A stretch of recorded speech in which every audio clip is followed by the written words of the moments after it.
जो next topic है वो है केमिकल प्रॉपर्टीज ऑफ मेटल। इस टॉपिक के अंदर हम मेटल की जो केमिकल प्रॉपर्टीज जो है वो उसको मतलब कवर करेंगे इस टॉपिक के अंदर, और मेटल की अलग अलग केमिकल के साथ में हम क्या कराएंगे, रिएक्शंस कराएंगे। ओके, तो सबसे पहले रिएक्शन हम मेटल की कराते हैं ऑक्सीजन के साथ में। तो पहले सबसे फर्स्ट हम पढ़ेंगे कि जब मेटल ऑक्सीजन के साथ रिएक्शन करता है तो क्या प्रोडक्ट वो बनाता है।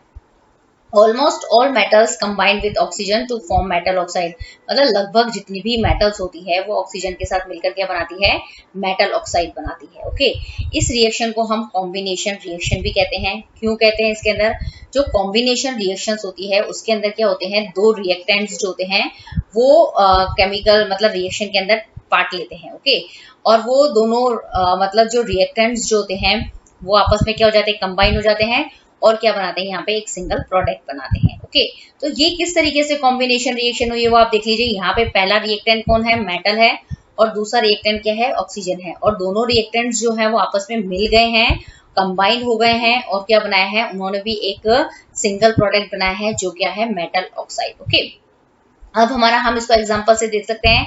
मेटल की फॉर्म में हमने लिया कॉपर। कॉपर जब ऑक्सीजन से रिएक्शन करता है तो क्या बनाता है, कॉपर ऑक्साइड बनाता है। ओके, तो यहाँ पे हमारा कॉपर और ऑक्सीजन दो रिएक्टेंट हैं, दोनों कंबाइन हो गए हैं और उन्होंने एक सिंगल प्रोडक्ट बनाया है, कॉपर ऑक्साइड।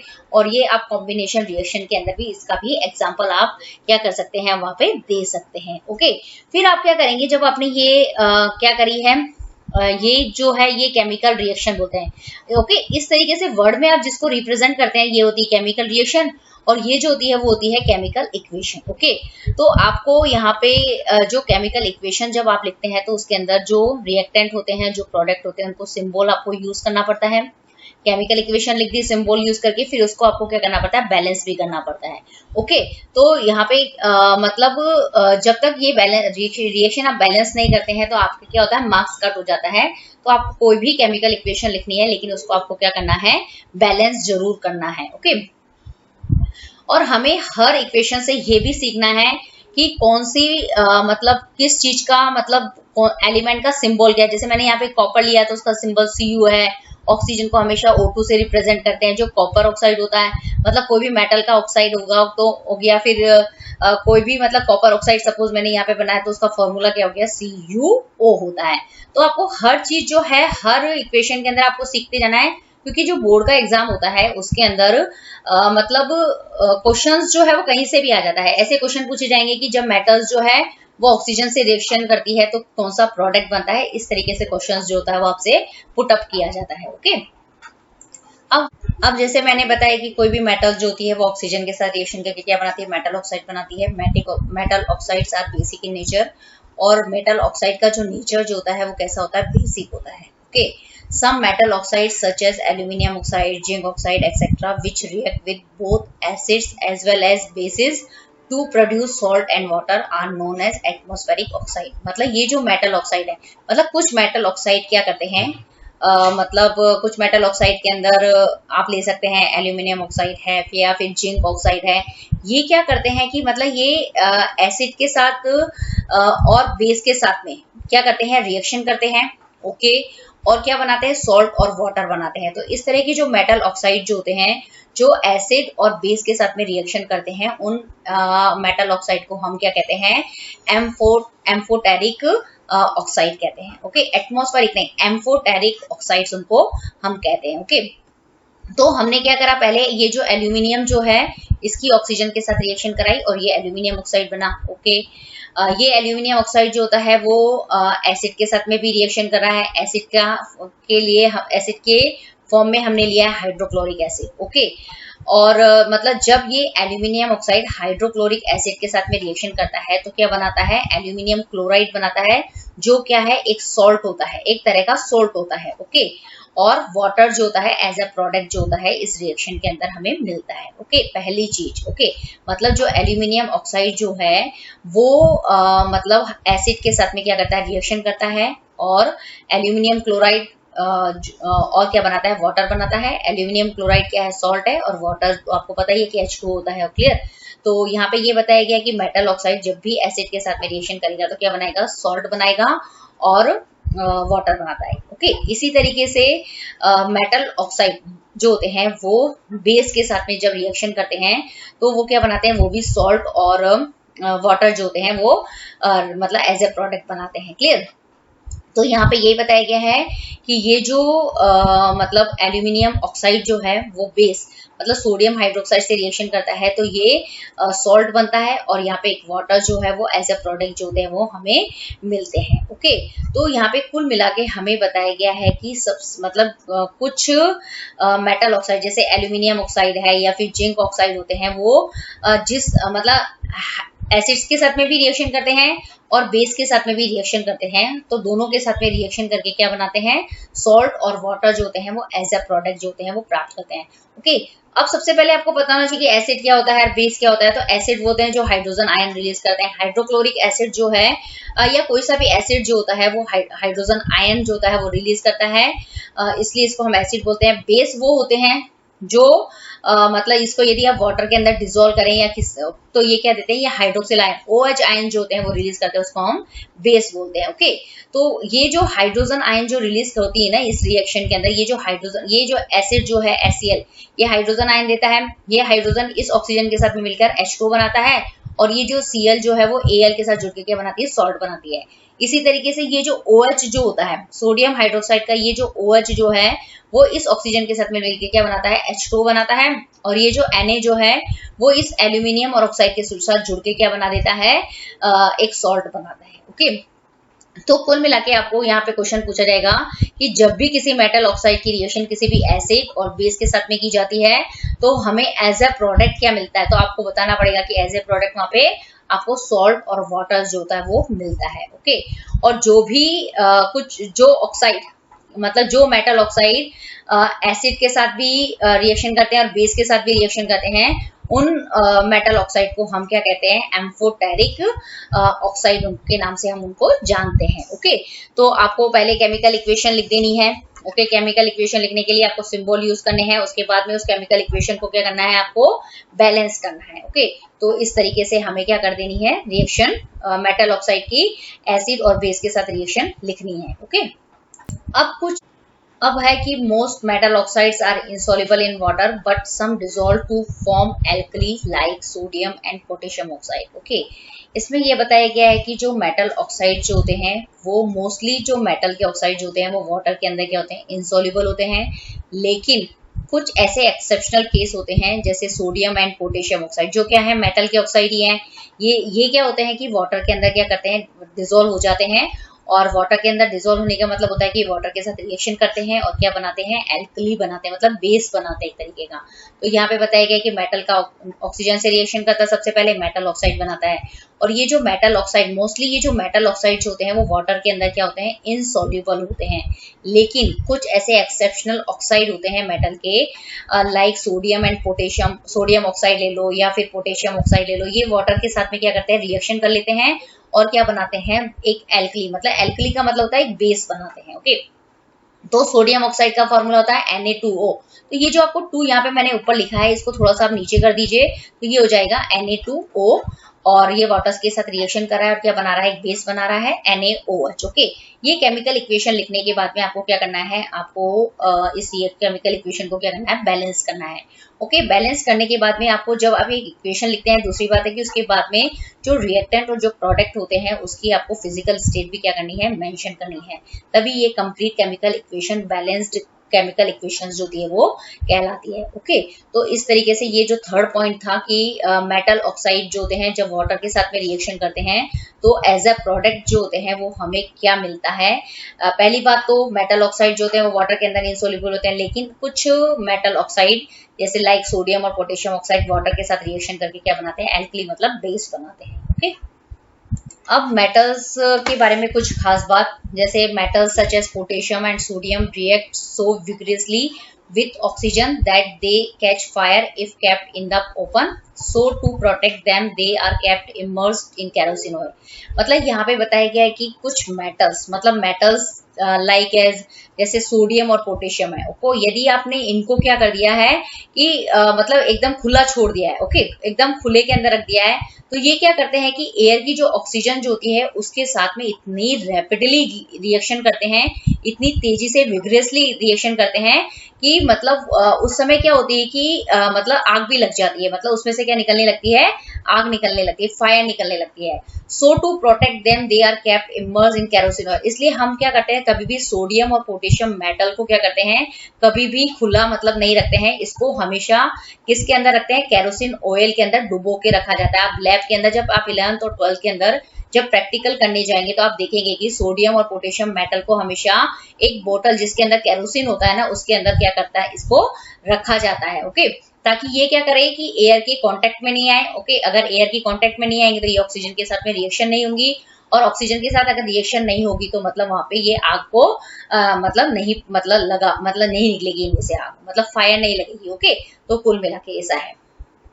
ये आप देखेंगे कि किस तरीके से सोडियम, पोटेशियम या जो लिथियम मेटल्स जो होती है वो इनको हम लैब के अंदर, लेबोरेटरी के अंदर, जो केमिस्ट्री का लैब होता है उसके अंदर, बोतल के अंदर केरोसिन ऑयल के अंदर इसको हमें डिप करके रखना पड़ता है। सपोज ये किसी वजह से ये मेटल्स जो होती है, मतलब अगर इस तरीके से मतलब बाहर खुली हवा के अंदर रह जाए तो किस तरीके से ये आग पकड़ लेती है, तो आपको इस पिक्चर्स के अंदर मतलब बहुत अच्छे से समझ में आ जाएगा कि हमें क्या करना, मतलब हमेशा जो सोडियम और पोटेशियम मेटल्स जो होती हैं उनको क्या करना चाहिए, हमेशा ऑयल के अंदर ही पैक करके रखना चाहिए, क्योंकि अगर खुली छूट जाए हवा के अंदर तो ये एयर की ऑक्सीजन के साथ रिएक्शन करके क्या करता है, फायर को क्या कर लेता है, कैप्ट कर लेता है। ओके, इसमें आग लग जाती है। ओके, अब हम देखते हैं एनोडाइजिंग क्या होता है। Process of forming a thick oxide layer of aluminium that make it resistant to further corrosion. Okay, मतलब एनोडाइजिंग का मतलब ये होता है कि जैसे कोई भी मेटल जो होती है ना, वो क्या करती है, अगर उसको खुली हवा के अंदर छोड़ दें तो वो एयर की ऑक्सीजन के साथ रिएक्शन करके क्या बना लेती है, ऑक्साइड बना लेती है। और अगर कोई ऑक्साइड बना लेता है कोई मेटल, तो उसकी वजह से क्या होता है कि उसके ऊपर कोरोजन हो जाता है। ओके, वो उसकी सरफेस जो होती है उतनी शाइनी नहीं रहती है या फिर रफ हो जाती है। तो उस मेटल को कोरोजन से बचाने के लिए हम क्या करते हैं कि हम उसके ऊपर क्या करते हैं कि एल्यूमिनियम की जो मतलब एल्यूमिनियम के ऑक्साइड की लेयर्स जो होते हैं उसके ऊपर हम क्या करते हैं, फॉर्म करते हैं। ओके, तो ये मतलब इसकी वजह से क्या होता है कि यदि हम उस मेटल के ऊपर एल्यूमिनियम ऑक्साइड की लेयर को फॉर्म कर दें, बना दें उसके ऊपर, तो उसकी वजह से क्या होता है कि हम उसको कोरोजन से, उस मेटल को कोरोइड होने से क्या मतलब बचा सकते हैं। कोरोइड का मतलब उसको रफ होने से क्या करते हैं, बचा सकते हैं। ओके, तो एनोडाइजिंग का मतलब होता है कि किसी भी मेटल के ऊपर आप क्या करोगे, एल्यूमिनियम के ऑक्साइड की लेयर को बनाने का जो प्रोसेस जो होता है उसी को हम बोलते हैं एनोडाइजिंग कहते हैं। ओके, तो आप देखेंगे कि कुछ बोटल्स जो होती है वो कभी कभी क्या होती है कि यदि उसके ऊपर एल्यूमिनियम ऑक्साइड की लेयर्स नहीं बनी होगी तो क्या होती है कि कुछ समय बाद क्या होती है, वो एयर की ऑक्सीजन के साथ रिएक्शन करके क्या हो जाती है, कोरोइड हो जाती है, मतलब एकदम रफ हो जाती है। लेकिन यदि उसको हमेशा क्या बनाना है, एकदम मतलब वो जो बोतल है, कोई भी ऑब्जेक्ट को हमेशा आपको क्या बनाना है, मतलब सुंदर दिखाना है उसको,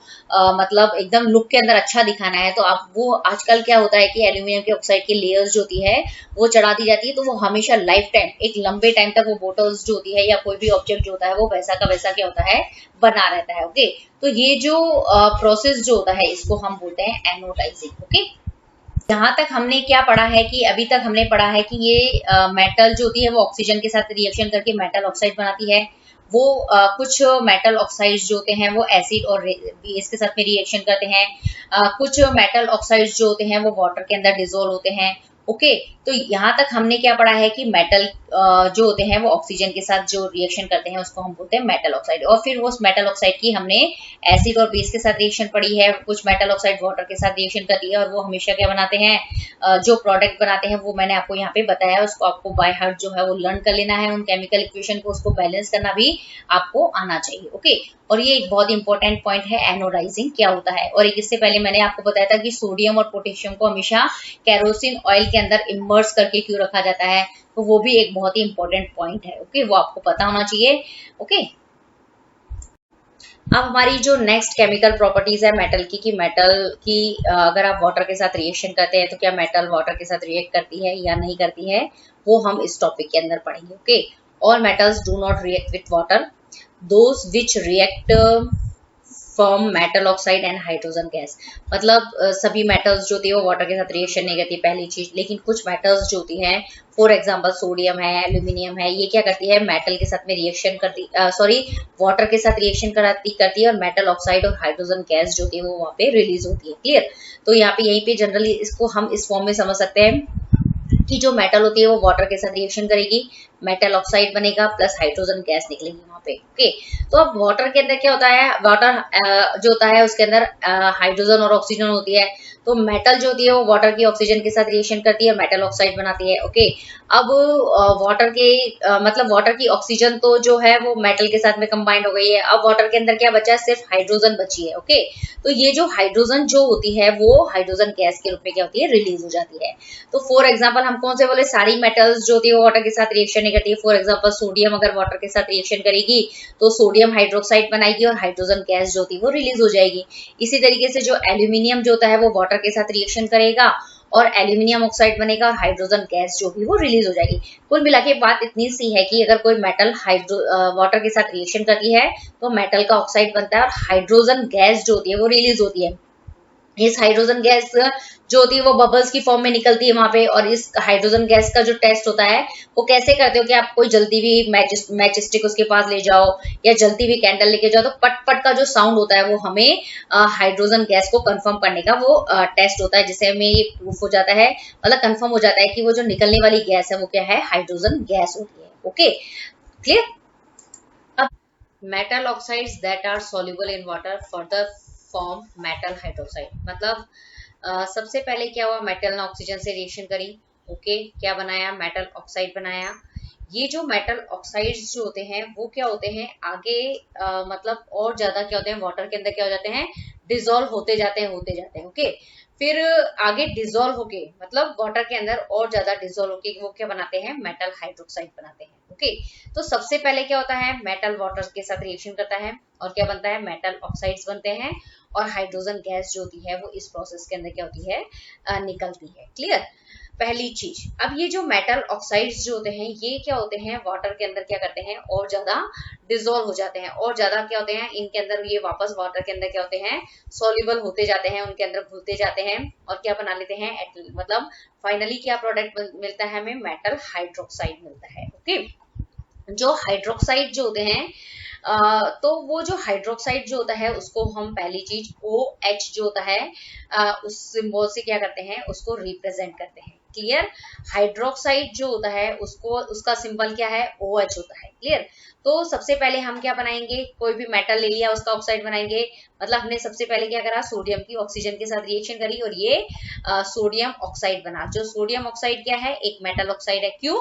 क्योंकि सोडियम जो है वो क्या, एक मेटल है और अगर आप उसका ऑक्सीजन के साथ रिएक्शन करते हैं तो जो कंपाउंड बनता है वो क्या होता है, सोडियम ऑक्साइड होता है। क्लियर? अब हम क्या कर रहे हैं कि हम ये बोल रहे हैं कि ये जो मेटल ऑक्साइड जो है ये और ज्यादा वाटर के अंदर क्या होता है, आगे मतलब रिएक्शन करता है वाटर से। सॉल्युबल होने का मतलब ये होता है कि ये जो सोडियम ऑक्साइड जो है वो वाटर के साथ और ज्यादा रिएक्शन करता जाता है और क्या बनाता है, फाइनली प्रोडक्ट बनाता है सोडियम हाइड्रोक्साइड। ओके, तो मैं यहाँ पे यही बता रही हूँ कि सोडियम को हम Na से रिप्रेजेंट करते हैं। जब भी किसी भी केमिकल फॉर्मूले में हाइड्रोक्साइड वर्ड आता है ना, तो उसके लिए आप क्या लिखेंगे, OH लिखेंगे और सोडियम के लिए आपको Na से उसको सिंबल, मतलब सिंबल लगाना है Na। सोडियम के लिए क्या सिंबल यूज करेंगे, Na, और हाइड्रोक्साइड के लिए क्या सिंबल यूज करेंगे आप, OH। तो सोडियम हाइड्रोक्साइड का फॉर्मूला क्या हो गया, NaOH होता है। क्लियर? और जो सोडियम ऑक्साइड जो होता है उसका फॉर्मूला होता है Na2O, वाटर का फॉर्मूला होता है H2O। और दोनों, मतलब ये दोनों मिलके क्या बनाएंगे, सोडियम ऑक्साइड और वाटर जो होते हैं वो मिलके क्या बनाते हैं, सोडियम हाइड्रोक्साइड बनाते हैं। ओके, और मतलब कहने का मतलब ये हो गया है कि कोई भी मेटल ऑक्साइड जो होता है वो क्या होता है, और ज्यादा क्या कर, मतलब वाटर के साथ रिएक्ट करता है और क्या बना लेता है, सोडियम हाइड्रोक्साइड जो होता है वो फाइनली प्रोडक्ट बनाता है। ये केमिकल इक्वेशन है। इस इक्वेशन को आपको क्या करना है, मतलब बैलेंस करके आपको क्या करना है, एग्जाम के अंदर लिखना है। Okay, metals like sodium and potassium react with cold water vigorously. Metals like magnesium react with hot water. Iron, zinc react with steam, while lead, silver and gold do not react with water at all. Okay, इसमें ये बताया गया है कि सब metals जो होती है वो वाटर के साथ रिएक्शन नहीं करती, पहली चीज। ओके, और जो मेटल वाटर से रिएक्शन करती है वो भी अलग अलग कंडीशन के अंदर रिएक्शन करती है। जैसे कुछ मेटल्स जैसे सोडियम और पोटेशियम है वो कोल्ड वाटर के साथ रिएक्शन करती है, बहुत तेजी से कोल्ड वाटर के साथ रिएक्शन करती है। यदि हॉट वाटर के साथ सोडियम और मैग्नीशियम को रिएक्ट कराया जाए तो उनकी जो रिएक्शन का जो स्पीड होगा वो थोड़ा कम होगा, लेकिन यही रिएक्शन सोडियम और पोटेशियम की कोल्ड वाटर के साथ कराई जाएगी तो बहुत तेजी से क्या करेंगी, वो वाटर के साथ रिएक्शन कर लेगी। इसी तरीके से जो मैग्नीशियम जो होता है वो हॉट वाटर के साथ बहुत तेजी से क्या होता है, रिएक्शन करता है। इसी तरीके से जो आयरन और जिंक जो होते हैं वो वाटर की जो स्टीम होती है उसके साथ क्या करता है, रिएक्शन करता है। इसी तरीके से जबकि लेड और सिल्वर और गोल्ड जो है वो वाटर के साथ किसी भी कंडीशन में, मतलब किसी की भी तरह का वाटर उसके अंदर डाल दो, जैसे कोल्ड वाटर डाल दो, हॉट वाटर डाल दो, या फिर कोई भी वाटर की स्टीम उसके अंदर पास करा दो, तब भी वो लेड सिल्वर और गोल्ड जो है वो वाटर के साथ रिएक्शन नहीं करती है। ओके, तो इसके अंदर यही बताया गया है कि सारी की सारी मेटल्स वाटर के साथ रिएक्शन करें ये कंपलसरी नहीं है, और जो भी मेटल वाटर के साथ रिएक्शन करती है तो एक पर्टिकुलर स्पेसिफिक जो कंडीशंस होती हैं उसी के अंदर क्या करती है, रिएक्शन करती है। ओके, अब यहाँ पे कुछ मेटल की रिएक्शन वाटर के साथ बताई गई है। तो सबसे पहले हम देखते हैं कि जो पोटेशियम जो होता है वो वाटर के साथ रिएक्शन करता है और क्या बनाता है, पोटेशियम हाइड्रोक्साइड बनाता है। और इस कंडीशन मतलब इस रिएक्शन के अंदर क्या होती है, हाइड्रोजन गैस जो होती है वो रिलीज होती है और बहुत सारी जो है वो उसके अंदर हीट एनर्जी निकलती है। तो आप कैसे आइडेंटिफाई करते हैं, मतलब जिस भी बीकर के अंदर आप ये पोटेशियम और वाटर को मिला रहे हैं, अगर वो बीकर जो होता है वो गर्म हो जाता है तो इट मीन्स क्या होता है कि मतलब इस रिएक्शन के अंदर क्या निकली है, हीट एनर्जी जो है वो मतलब निकली है। ओके, तो इस तरह से हम पता लगाते हैं। दूसरा है कि जब कैल्शियम जो होता है, ओके, जो मतलब ये जो कैल्शियम जो है वो क्या करता है, वो भी वाटर के साथ रिएक्शन करता है, क्या बनाता है, कैल्शियम हाइड्रोक्साइड बनाता है, और इसके अंदर भी क्या होती है, हाइड्रोजन गैस जो होती है वो रिलीज होती है। ओके, तो आप देखेंगे कि ये जो दोनों रिएक्शंस जो है इसके अंदर पोटेशियम और जो कैल्शियम जो होते हैं वो सबसे पहले वाटर के साथ मिलके क्या बनाएंगे, कैल्शियम हाइड्रोक्साइड पोटेशियम हाइड्रोक्साइड बनाएंगे और पोटेशियम ऑक्साइड बनाएंगे और कैल्शियम ऑक्साइड बनाते हैं। और ये जो पोटेशियम ऑक्साइड जो होता है और ये जो कैल्शियम ऑक्साइड जो होता है जो क्या है, मेटल ऑक्साइड है, और ये वापस क्या करते हैं, वाटर के साथ रिएक्शन करते हैं, मतलब और ज्यादा वाटर के साथ क्या करते हैं, रिएक्शन कर लेते हैं। ओके, और फाइनली प्रोडक्ट क्या बनाते हैं, पोटेशियम हाइड्रोक्साइड और कैल्शियम हाइड्रोक्साइड बनाते हैं। ओके, तो इसके अंदर ये मतलब ऑल ओवर क्या होती है, इसके अंदर हाइड्रोजन गैस जो होती है वो रिलीज होती है। लेकिन जब आप थर्ड इक्वेशन को देखेंगे तो आप देखेंगे कि जो आयरन जो है जब वो ऑक्सीजन वाटर के साथ रिएक्शन करता है तो सिर्फ मतलब क्या बनता है, आयरन ऑक्साइड बनता है और हाइड्रोजन गैस जो होती है वो रिलीज होती है। ये जो आयरन ऑक्साइड जो होता है वो वाटर के साथ फर्दर रिएक्शन नहीं करता है और आयरन हाइड्रोक्साइड के अंदर कन्वर्ट नहीं होता है। ओके, मतलब आयरन जो होता है सिर्फ वाटर के साथ रिएक्शन करके क्या बनाता है, फाइनल प्रोडक्ट बनाता है आयरन ऑक्साइड। ओके, तो ये आप यहाँ पे ये जो डिफरेंस जो मैं आपको बता रही हूँ कि इसके अंदर यही बताया गया है कि जब आयरन वाटर के साथ रिएक्शन करता है तो आयरन ऑक्साइड बनाता है, और ये आयरन ऑक्साइड जो होता है वो वाटर के साथ और ज्यादा रिएक्शन करके आयरन ऑक्साइड के अंदर कन्वर्ट नहीं होता। लेकिन पोटेशियम और कैल्शियम वाटर के साथ रिएक्शन करके क्या बनाते हैं, फाइनली प्रोडक्ट क्या बनाते हैं, पोटेशियम हाइड्रोक्साइड या फिर कैल्शियम ऑक्साइड बनाते हैं, और हाइड्रोजन गैस जो थी वो इसके अंदर रिलीज होती है। क्लियर, इतनी बात आपको समझ में आ गई। तो दोनों के अंदर यहाँ पे आपको डिफरेंस ये है, मतलब जब भी कोई मेटल वाटर के साथ रिएक्शन करेगी तो दो प्रोडक्ट बन सकते हैं। ओके, पहला प्रोडक्ट बन सकता है उस मेटल का ऑक्साइड बनेगा। ओके, और दूसरा प्रोडक्ट ये होगा कि या फिर उस मेटल का क्या बन जाएगा, हाइड्रोक्साइड बनेगा। ओके, तो इस इन तीनों इक्वेशन से यही चीज जो है वो आपको समझाई गई है कि जब भी कोई मेटल हाइड्रोजन से रिएक्शन वाटर के साथ रिएक्शन करता है तो फाइनल प्रोडक्ट या तो उस मेटल का ऑक्साइड हो सकता है या उस मेटल का क्या हो सकता है, हाइड्रोक्साइड हो सकता है। ओके, अब हमारा थर्ड है कि जब मेटल्स जो होती है वो किसी भी डाइल्यूट एसिड से रिएक्शन करता है तो हमें एज अ प्रोडक्ट क्या मिलता है, तो most metals react with acids to give us salt and hydrogen gas. Okay, जब भी मतलब कोई भी मेटल जो होगी वो डाइल्यूट एसिड से रिएक्शन करेगी तो क्या बनेगा, सॉल्ट बनेगा और हाइड्रोजन गैस जो होती है वो रिलीज होती है। सबसे पहले आपको बताना चाहिए कि जो एसिड जो होते हैं वो हमेशा हाइड्रोजन आयन देते हैं, और ये हाइड्रोजन आयन्स जो होते हैं वो आपस में कंबाइंड होकर क्या हाइड्रोजन मतलब मिलकर क्या बना लेते हैं, हाइड्रोजन गैस की फॉर्म में मतलब क्या होते हैं, निकल जाते हैं, और इस एसिड का जो रिमेनिंग पार्ट होता है वो इस मेटल के साथ कंबाइंड होकर क्या बनाता है, सॉल्ट बनाता है। ओके, हम इसको एग्जांपल से समझ लेते हैं कि जैसे magnesium react with dilute hydrochloric acid to form magnesium chloride and hydrogen. Okay, मतलब मैग्नीशियम क्या है, मेटल है, और मेटल क्या कर रही है, मतलब हाइड्रोक्लोरिक एसिड के साथ में क्या कर रही है, रिएक्शन कर रही है। ओके, तो मतलब क्या बनेगा, हाइड्रोजन गैस बनेगी और मैग्नीशियम क्लोराइड बनेगा। ओके, तो ये जो मैग्नीशियम जो है वो क्या करती है, इस हाइड्रोजन क्लोराइड से रिएक्शन करती है। ओके, तो ये जो ये क्या है, हाइड्रोजन क्लोराइड जो होता है वो एक एसिड है।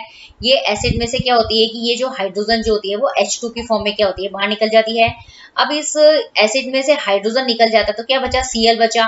ओके, ये Cl जो होता है इस मैग्नीशियम के साथ जुड़ के क्या बनाता है, मैग्नीशियम क्लोराइड बनाता है, और ये मैग्नीशियम क्लोराइड क्या होता है, एक सॉल्ट होता है। ओके, तो कुल मिला के क्या होता है कि जब भी कोई मेटल, ओके, मोस्टली मेटल्स जो होती है वो डाइल्यूट हाइड्रोक्लोरिक एसिड के साथ में क्या करती है, रिएक्शन करके क्या बनाती है, हमेशा सॉल्ट बनाती है। और हमेशा इस रिएक्शन के अंदर कौन सी गैस रिलीज होती है, हाइड्रोजन गैस रिलीज होती है। और इस हाइड्रोजन गैस का जो टेस्ट होता है वो कौन सा होता है कि यदि आप कोई भी कैंडल लेके आओ, जलती हुई कैंडल लेके आओ या जलती हुई मैचेस से अगर इस गैस के पास लाओ तो पट पट का जो साउंड होता है, पॉप साउंड के साथ में क्या होती है, गैस जलती हुई आपको क्या करती है, दिखाई देती है। तो वो हाइड्रोजन का क्या होता है, कंफर्मेशन टेस्ट होता है। ओके, तो अभी तक हमने क्या पढ़ा है कि जो मेटल्स जो होती है वो ऑक्सीजन के साथ में रिएक्शन करती है, मेटल ऑक्साइड बनाती है। फिर हमने पढ़ा कि जो मेटल्स जो होते हैं उसकी वाटर के साथ रिएक्शन देखी है। थर्ड हमने देखा है कि जब भी कोई मेटल्स जो होती है वो एसिड के साथ जो करती है, रिएक्शन करती है, वो भी हमने इसकी मतलब मेटल की केमिकल प्रॉपर्टी के अंदर 3 तरह की रिएक्शंस जो है वो हमने क्या करी है, पढ़ी है। ओके, तो यहाँ पे मेटल की जो केमिकल प्रॉपर्टीज जो होती है वो कंप्लीट होती है। क्लियर। अब हमारा नेक्स्ट टॉपिक है chemical properties of non metal.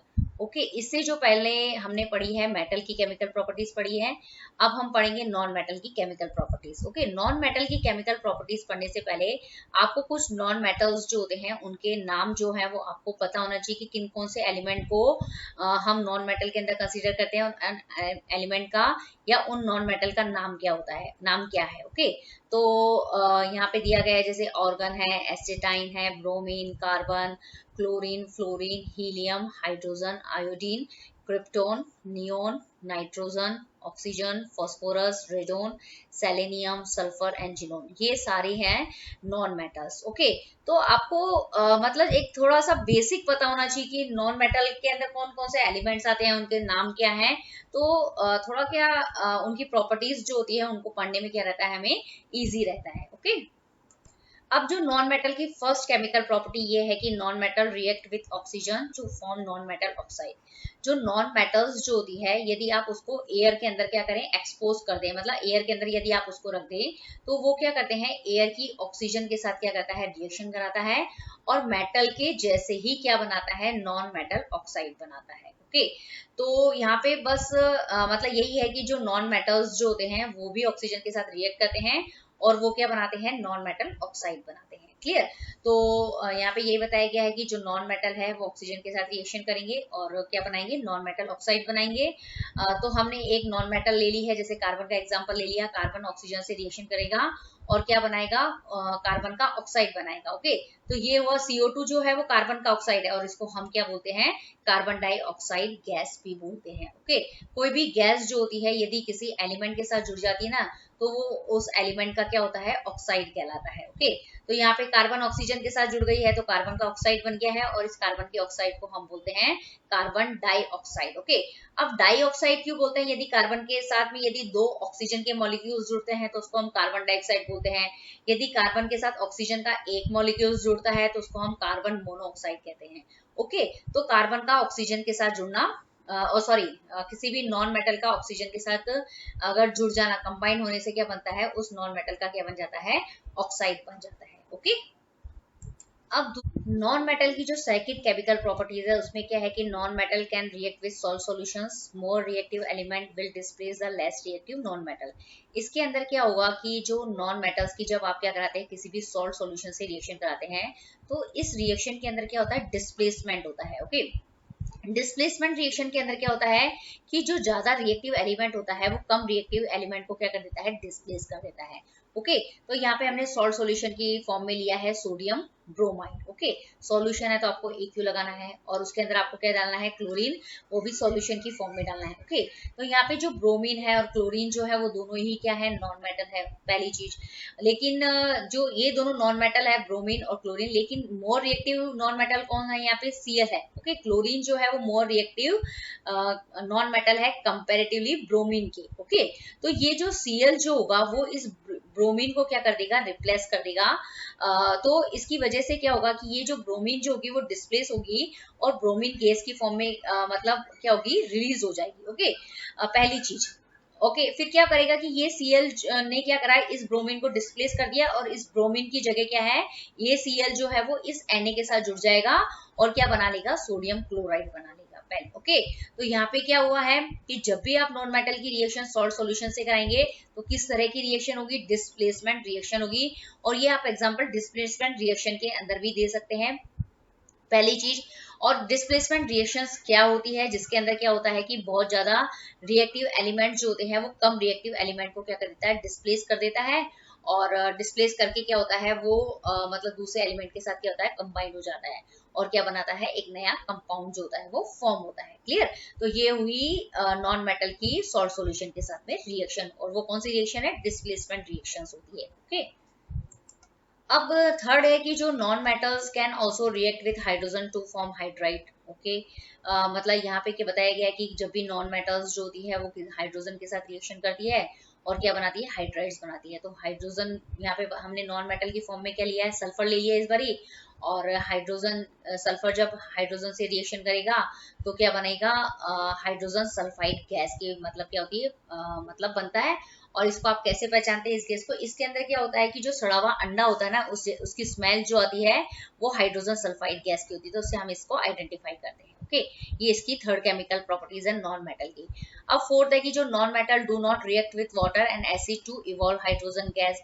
तो यहाँ पे ये बताया गया कि जो नॉन मेटल्स जो होते हैं वो क्या करते हैं, वाटर और एसिड जो होती है उसके साथ में रिएक्शन ही नहीं करते हैं। ओके, तो इसकी वजह से क्या होता है कि जब वाटर और एसिड के साथ में रिएक्शन नहीं करते हैं तो उसके अंदर जो हाइड्रोजन गैस जो होती है वो नहीं बनती है। ओके, तो यहाँ पे यही बताया गया है कि मेटल्स जो होती है वो तो वाटर और एसिड के साथ रिएक्शन करती है और क्या उस रिएक्शन में क्या होती है, हाइड्रोजन गैस रिलीज होती है। लेकिन जो नॉन मेटल्स जो होती है वो वाटर और एसिड के साथ कोई रिएक्शन नहीं करती है, इसलिए इसके अंदर कोई हाइड्रोजन गैस जो है वो नहीं बनती है। ओके, अब हम मेटल और नॉन मेटल्स जो होते हैं उसकी केमिकल प्रॉपर्टीज के अंदर हमने जो डिफरेंस पढ़े हैं उसको अब हम मतलब उस जो पढ़े हैं उसको हम अब डिफरेंस को, उनके बीच में क्या क्या डिफरेंस होते हैं उसको इस चार्ट से या इस टेबल से क्या से बहुत अच्छे से समझ सकते हैं कि मेटल्स और नॉन मेटल्स की जो केमिकल प्रॉपर्टीज जो होती हैं उन दोनों के बीच में क्या डिफरेंस होता है। तो जो मेटल्स होती है, metals have a tendency to donate electron. जो मेटल्स जो होती हैं उनके अंदर क्या होता है कि हमेशा वो क्या करती है, इलेक्ट्रॉन डोनेट करती है। क्यों, क्योंकि उनके जो आउटर मोस्ट शेल होता है उसके अंदर जो वैलेंस इलेक्ट्रॉन्स जो होते हैं उसका नंबर कितना होता है, 1 2 3 4 होता है। ओके, तो इसके अंदर जो वैलेंस इलेक्ट्रॉन्स जो होते हैं वो 1 2 3 4 होते हैं, तो उसको मतलब निकालना जो होता है, डोनेट करना जो होता है वो बहुत आसान होता है। इसीलिए जो मेटल्स जो होती हैं उसको मतलब उसके अंदर कैसा नेचर होता है, हमेशा इलेक्ट्रॉन डोनेट करने का। ओके, अब जो नॉन मेटल्स जो होते हैं उसमें have a tendency to receive electrons, मतलब जो नॉन मेटल्स जो होती है उसके अंदर हमेशा उसके अंदर क्या होता है कि जो वैलेंस इलेक्ट्रॉन्स जो होते हैं वो कितने होते हैं, 5 6 7 8 होते हैं। तो ओके, जब किसी के अंदर वैलेंस इलेक्ट्रॉन 5 6 7 8 होते हैं तो उन इलेक्ट्रॉन्स को उस एटम में से निकालना बहुत ही मुश्किल होता है, उसके लिए बहुत ज्यादा एनर्जी देनी पड़ती है, पहली चीज। और दूसरी चीज कि इतनी ज्यादा एनर्जी देना पॉसिबल नहीं है। इसके बदले वो क्या करेगा कि मतलब वो नॉन मेटल्स क्या करेगी, यदि उसके वैलेंस इलेक्ट्रॉन 5 6 7 8 हैं तो वो क्या करेगा कि मतलब वो किसी से इलेक्ट्रॉन लेना जो है वो पसंद करेगा ताकि उसका क्या हो जाए, वो ऑक्टेट कंप्लीट हो जाए, वो एक स्टेबल कंपाउंड के अंदर क्या होती है, कन्वर्ट हो जाती है। ओके, तो जो मेटल्स जो होती हैं उसके अंदर वो इलेक्ट्रॉन डोनेट करके क्या करती है, अपने ऑक्टेट को कंप्लीट करती है। ओके, लेकिन जो नॉन मेटल्स जो होते हैं वो क्या करते हैं, इलेक्ट्रॉन लेके अपना ऑक्टेट कंप्लीट करते हैं हैं और कोई भी एटम जो होता है वो अपना, चाहे वो मेटल हो चाहे वो नॉन मेटल हो, वो अपना ऑक्टेट कंप्लीट करना चाहते हैं। ऑक्टेट कंप्लीट होने का मतलब होता है वो स्टेबल होना चाहते हैं। स्टेबल होने के लिए क्या करते हैं, मेटल और नॉन मेटल्स जो होते हैं वो इलेक्ट्रॉन डोनेट करते हैं या फिर इलेक्ट्रॉन लेते हैं, पहला डिफरेंस। ओके, और इनके मतलब इन मेटल की जो टेंडेंसी जो होती है वो हमेशा क्या होती है, इलेक्ट्रॉन डोनेट करने की होती है, तो इसकी केमिकल प्रॉपर्टीज इसकी वजह से अलग होती है। नॉन मेटल्स क्या होती है, हमेशा इलेक्ट्रॉन लेती है, तो इसकी वजह से इसकी केमिकल प्रॉपर्टीज जो होती है वो डिफरेंट होती है। ओके, बहुत ही मेन इंपॉर्टेंट पॉइंट है ये पहला डिफरेंस। दूसरा है कि metals displace hydrogen gas from dilute acid. यदि आप क्या करें, किसी भी मेटल की डाइल्यूट एसिड से रिएक्शन करवा देंगे तो हमेशा क्या होगी, हाइड्रोजन गैस रिलीज होगी। ओके, सपोज हमने जिंक मेटल लिया, उसकी हाइड्रोजन क्लोरिक एसिड से रिएक्शन कराई तो हमेशा क्या निकलेगी, हाइड्रोजन गैस जो होगी वो क्या होगी, रिलीज होगी। यहाँ पे कैपिटल एच आएगा ना, ये स्मॉल एच लिखा है, यहाँ पे कैपिटल एच कर देंगे आप, क्योंकि हाइड्रोजन गैस का सिंबल जो होता है कैपिटल एच आता है उसके अंदर, और H2। ओके, और क्या बन जाएगा यहाँ पे, ZnCl2, मतलब एक सॉल्ट बन जाएगा। ओके, यहाँ पे ये बताया गया है। तो आपको क्या ध्यान रखना है कि जब भी मेटल्स जो होगी वो डाइल्यूट एसिड से रिएक्शन करेगी तो हाइड्रोजन गैस जो होगी वो रिलीज होगी, लेकिन जो नॉन मेटल्स होती है वो don't displace hydrogen gas from dilute acid. मतलब यदि आप नॉन मेटल की रिएक्शन डाइल्यूट एसिड से कराते तो वहां पे कोई रिएक्शन ही नहीं होती। अगर कोई रिएक्शन ही नहीं होगी तो वहां पे हाइड्रोजन गैस जो थी वो रिलीज नहीं होती है, पहली चीज। यदि आप क्या करते हैं कि यदि आप वाटर से भी रिएक्शन कराते हैं, अगर यदि आप मेटल की वाटर के साथ में भी रिएक्शन कराते हैं तो हाइड्रोजन गैस रिलीज होती है, लेकिन यदि आप नॉन मेटल की अगर वाटर से रिएक्शन कराते हैं तो कोई रिएक्शन ही नहीं होती है वहां पे, और उस कंडीशन में भी हाइड्रोजन गैस रिलीज नहीं होती है। तो कुल मिला के ये डिफरेंस है दोनों के अंदर, कि जो मेटल्स जो होते हैं वो एसिड से रिएक्शन करते हैं या फिर वाटर से रिएक्शन करते हैं तो हाइड्रोजन गैस जो होती है वो रिलीज होती है वहां पे, क्लियर। लेकिन नॉन मेटल ना तो एसिड से रिएक्शन करता है ना वाटर से रिएक्शन करता है, तो इन दोनों ही कंडीशन में जब रिएक्शन ही नहीं होती है एसिड और वाटर के साथ तो हाइड्रोजन गैस जो है उसका बनने का कोई चांस ही नहीं होता है। ओके, इसकी थर्ड केमिकल प्रॉपर्टीज में डिफरेंस ये है कि react with oxygen to produce basic oxide. मैंने ये बताया कि जो मेटल्स जो होते हैं वो ऑक्सीजन से रिएक्शन तो करती हैं और ऑक्साइड बनाते हैं, लेकिन उन ऑक्साइड का नेचर कैसा होता है, बेसिक नेचर होता है। ओके, तो यहाँ पे यही है कि जैसे हमने ले लिया सोडियम मेटल, उसके ऑक्सीजन से रिएक्शन बनाई, सोडियम ऑक्साइड बन गया, तो ये मेटल ऑक्साइड तो बन गया, लेकिन इसका नेचर कैसा होता है, बेसिक होता है, क्लियर। लेकिन जो नॉन मेटल्स जो होते हैं वो क्या करते हैं, ऑक्सीजन के साथ में रिएक्शन तो करते हैं लेकिन वो भी ऑक्साइड बनाते हैं, लेकिन वो जो ऑक्साइड बनते हैं वो कैसे होते हैं, एसिडिक ऑक्साइड बनाते हैं। तो हमने नॉन मेटल्स की फॉर्म में लिया कार्बन, वो ऑक्सीजन से रिएक्शन करेगा और क्या बनाएगा, कार्बन का ऑक्साइड बनाएगा। ओके, लेकिन दोनों में डिफरेंस क्या है कि मेटल्स ऑक्सीजन के साथ रिएक्शन करके बेसिक ऑक्साइड बनाती है, लेकिन जो नॉन मेटल्स जो होती है वो ऑक्सीजन के साथ रिएक्शन करके क्या बनाती है, एसिडिक ऑक्साइड बनाती है। तो ये बहुत ही बड़ा डिफरेंस है कि बेसिक ऑक्साइड और एसिडिक ऑक्साइड का। ओके, तो ये थर्ड डिफरेंस भी बहुत इंपॉर्टेंट है। अब हमारा जो फोर्थ केमिकल डिफरेंस ये है कि react with hydrogen to produce hydride. जो भी मेटल्स जो होती है वो हाइड्रोजन के साथ रिएक्शन करेगी और क्या बनाएगी, उसके हाइड्राइड बनाएगी, मेटल का हाइड्राइड बनाएगी। तो यहाँ पे मेटल लिया है कैल्शियम, उसके आप हाइड्रोजन से रिएक्शन बनाओ तो कैल्शियम हाइड्राइड बनेगा। ओके, इसमें ये होता है कि रिएक्ट विथ हाइड्रोजन, जो नॉन मेटल्स जो होती है वो हाइड्रोजन के साथ रिएक्शन करती है। ओके, और क्या बनाती है, कोवैलेंट कंपाउंड बनाती है। ओके, तो यहाँ पे हमने ले ली नॉन मेटल कार्बन, और हाइड्रोजन से आप रिएक्शन कराओ H2 से, तो क्या बनेगा, इसके अंदर इसमें भी हाइड्राइड ही बनता है लेकिन वो कोवैलेंट कंपाउंड बनता है। ओके, इसके अंदर ये होता है कि मतलब जो मेटल्स जो थी वो हाइड्रोजन से रिएक्शन करती है तो वो कैसा कंपाउंड होता है, आयोनिक हाइड्राइड होता है, और इसके अंदर बनते हैं covalent hydride. Okay, covalent compound बनता है। अब आयोनिक कंपाउंड क्या होता है, कोवैलेंट कंपाउंड क्या होता है, तो आयोनिक कंपाउंड के अंदर क्या होते हैं कि जो इलेक्ट्रॉन्स जो होते हैं, एक एलिमेंट से इलेक्ट्रॉन जो होते हैं वो दूसरे एलिमेंट के अंदर कंप्लीटली ट्रांसफर होते हैं, तो उससे जो कंपाउंड बनता है उसको हम बोलते हैं आयोनिक कंपाउंड। लेकिन यदि कोई कंपाउंड कोवैलेंट कंपाउंड है तो उसके अंदर क्या होता है कि कोवैलेंट कंपाउंड बना तो वो कैसे बना, उसमें क्या होता है कि एक एलिमेंट मतलब दो एलिमेंट के बीच में क्या होती है, इलेक्ट्रॉन की शेयरिंग से जो कंपाउंड बनता है उसको हम बोलते हैं कोवैलेंट कंपाउंड। ओके, तो ये जितनी भी केमिकल प्रॉपर्टीज जो होती है वो किसके ऊपर डिपेंड करती है, मेटल और नॉन मेटल के अंदर कितने मतलब उनके अंदर वैलेंस इलेक्ट्रॉन्स जो होते हैं उनके ऊपर डिपेंड करती है। उन वैलेंस इलेक्ट्रॉन्स के ऊपर ही उन मेटल का जो मतलब नेचर होता है, मतलब वैलेंस इलेक्ट्रॉन्स मेटल्स के अंदर कितने होते हैं, 1 2 3 4 हो सकते हैं, तो वो क्या करते हैं, डोनेट करने की नेचर रखते हैं, क्लियर। और जो नॉन मेटल्स जो होते हैं उनके अंदर वैलेंस इलेक्ट्रॉन 5 6 7 होता है, तो वो मतलब हमेशा लेके क्या करते हैं, लेने की टेंडेंसी रखते हैं। उन्हीं के बेस के ऊपर, वैलेंस इलेक्ट्रॉन के बेस के ऊपर ही कोई भी एलिमेंट जो होता है उसकी केमिकल प्रॉपर्टीज जो होती है वो डिपेंड करती है। ओके, तो ये यहाँ पे जो मेटल है, नॉन मेटल है, उनकी जो केमिकल प्रॉपर्टीज वाला जो टॉपिक है वो भी पूरा क्या हो जाता है, कंप्लीट हो जाता है। ओके,